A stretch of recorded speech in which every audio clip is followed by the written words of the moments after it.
Until about 15 years ago, three-point lines in the NBA kind of existed, but they were used far less often than they are now. Sure, there were three-point specialists back then, but one smiling guy with a mouthguard changed the game.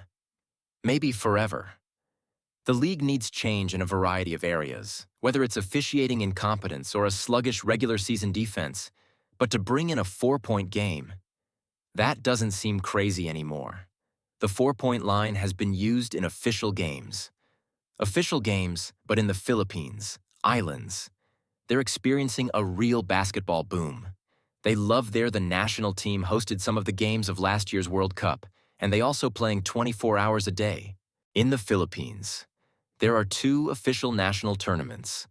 The local Basketball Association was the first in the world to go a radical experiment and introduce the four-point shot in scoreless games.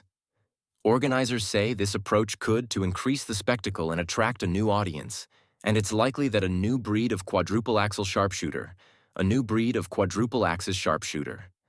Speaking of the arc, it's 8 meters 23 centimeters from the ring.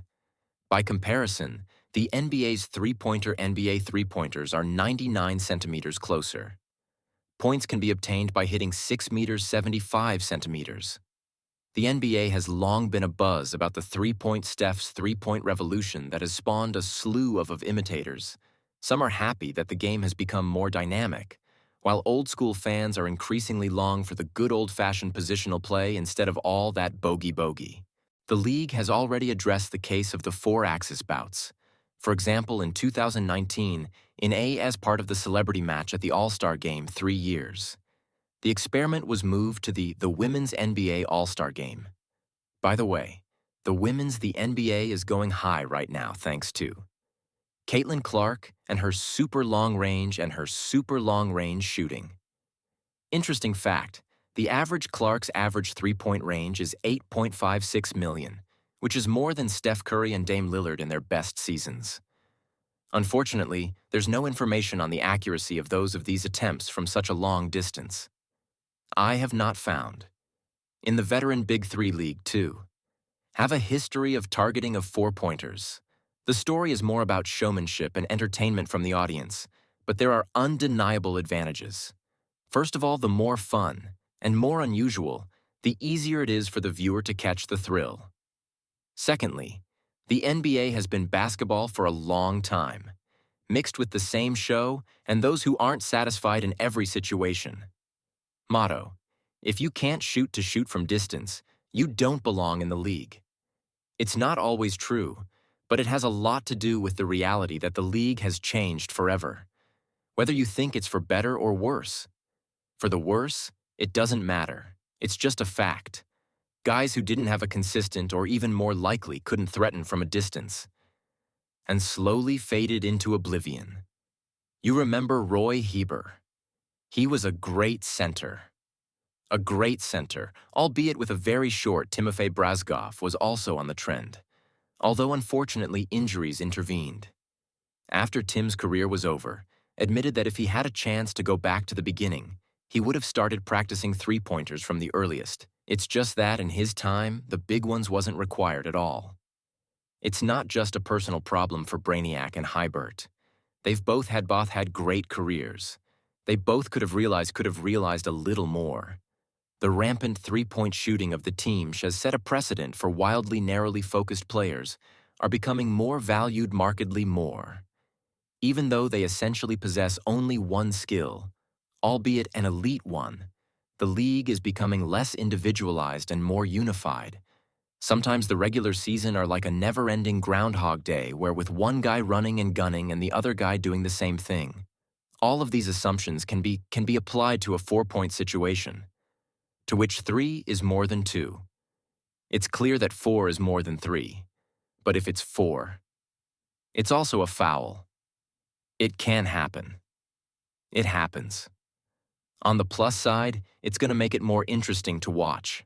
The end of a 4-point deficit, you don't have to win it back with 2 offensive rebounds. In the vast majority of cases, intrigue will remain until the last second. On the other hand, The NBA is going to go even more into a digital approach that doesn't always correlate with an attractive to a spectator-friendly game. The four-point shot. Of all the possible, you're looking at the probability of hitting type of shot in the NBA. According to the Basketball Reference, it's logical that the least chance of realizing the farthest release.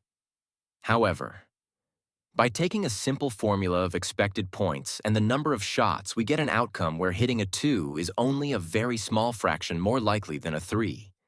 That is, with almost the same chance of success, players naturally choose the 3, for which they get more points, plus after it's closer to getting back to their own half and less chance of a fast break. Apply the same thing to the 4-axis.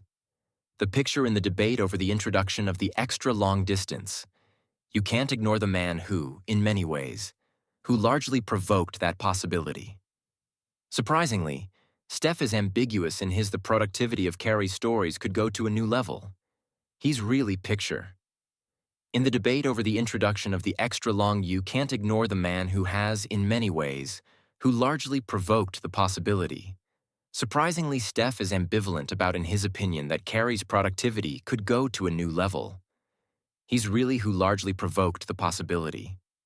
Surprisingly, Steph is ambiguous in his opinion that Carey's productivity could go to a new level.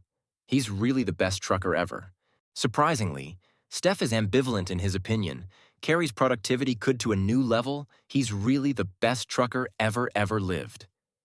Steph noted that there are a lot hitting shots that could have been a quadruple-double when many basketball players with average shot would take an increased number of four-pointers. Wouldn't it be good for basketball? Would you be interested? Would you be interested in watching a bunch of four-pointers? That especially in the regular season, there's less and less contact.